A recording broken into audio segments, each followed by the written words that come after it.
Once upon a time, there lived a man who was named Johnny Snakes. He lived in the suburbs of Chicago and was a tall fellow with blonde hair and blue eyes. Johnny Snakes knew a lot about computers and technology in general. He worked at home as a freelance computer programmer. Only 2 years ago, Johnny worked at a computer company where he was assigned to write a program to guide a missile. Johnny successfully completed this project and was paid millions. His former boss, Rusty Bonestein, recently made contact with Johnny again after about 2 years of not speaking to one another. Hello? Hello, Johnny. Rusty, is that you? Yes, Johnny. I am calling because I need some help. What is Rusty? I need a place to stay. Our economy has taken its toll on me, and after I lost my company, things started going downhill. Well, Rusty, this is kind of sudden, but I think it'll be alright. Thank you, Johnny. I knew I could count on you. No problem, old pal. It is the least I could do to repay you for the past. Come by around noon tomorrow and I'll have everything ready. Okay, thanks again, Johnny. Goodbye. Johnny hung up the phone and resumed programming. He didn't think twice about his decision to let his old friend stay at his house. After all, they had worked together for 7 years. Little did Johnny know, however, people can change. The next day, Johnny worked to prepare a spare room he had for Rusty. By 11 a.m., Johnny was done and he awaited his old friend's arrival.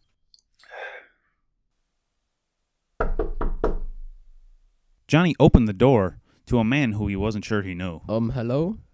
What do you need? Johnny, it's me, Rusty. Wow, Rusty, you've changed quite a bit. Exchanging handshakes, Johnny thought about the Rusty he remembered from work. His slick, gelled hair was now gone. He had a scruffy black beard and looked like a washed-up used car salesman. Obvious. I just need to get back on my feet. Come right in then, Rusty. Johnny showed Rusty his room and let him have some time to get comfortable, clean up, and settle in. Rusty was very grateful and thanked Johnny again. Around 11 p.m. that night, while Johnny was programming, he noticed his keyboard was acting funny.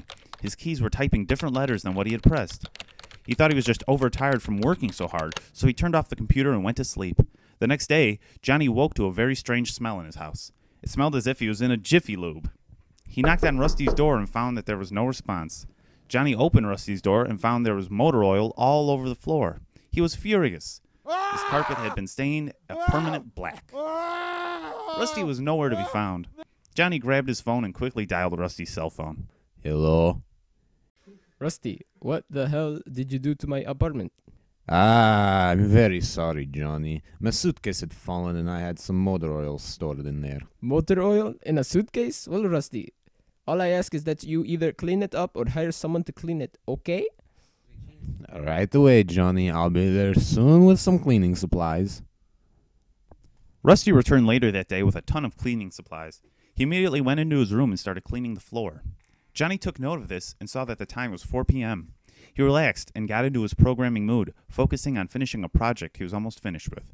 The sun started to set, and Johnny looked at the clock. It was already 8 p.m., and Johnny wondered what had happened to Rusty. He walked over to Rusty's room and peeked open the door. Rusty, the floor is clean. Why are you still scrubbing it? There was no response.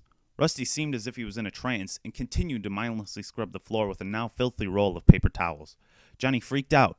He screamed at Rusty, trying to stop him from doing repetitive work. He finally grabbed Rusty and shook him, forcing him to snap out of his daze. Rusty stood up and seemed confused. Johnny told him to sit down and relax. Neither of them knew what had just happened, and Johnny didn't know what to do, so he resumed programming while Rusty sat at the table, silently.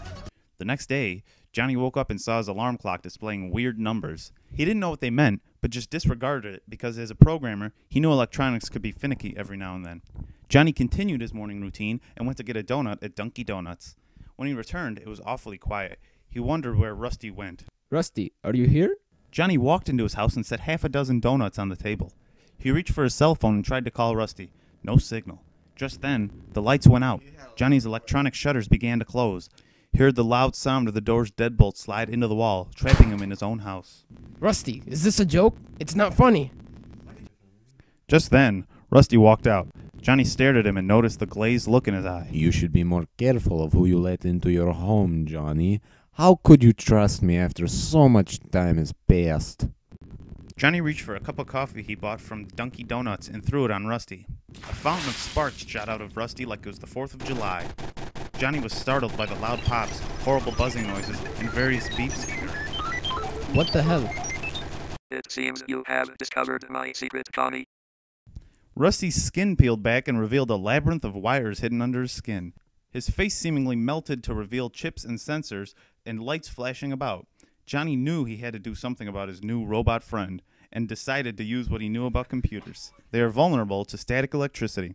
Johnny kicked his shoes off, nearly hitting Rusty. Do you think that will defeat me, Johnny? Try again. Johnny rubbed his feet on the carpet using a trick he learned when he was a kid and built up so much static electricity his hair started to rise. With a great slide across the carpet, Johnny moved within inches of Rusty. He took his finger and pressed it against Rusty's metal forehead. A bright blue arc went from the tip of Johnny's finger right into Rusty's central processing unit. A huge explosion burst out of the top of Rusty's head as he fell backward onto the floor. Rusty's lights and sensors beeped out error codes and whined, eventually fading out. Rusty had a complete system failure, as announced by an onboard diagnostics system. Johnny had done it. He defeated this horrible robot who tried to mess up his electronics and ultimately kill him. Johnny walked over to the robot's body and saw there was a USB port on the side. He plugged this into his computer and started to hack into the robot's memory unit. Johnny discovered that the robot was hoarding millions of dollars worth of gold and technology to a warehouse just down the street. Johnny grabbed a backpack and headed for the warehouse.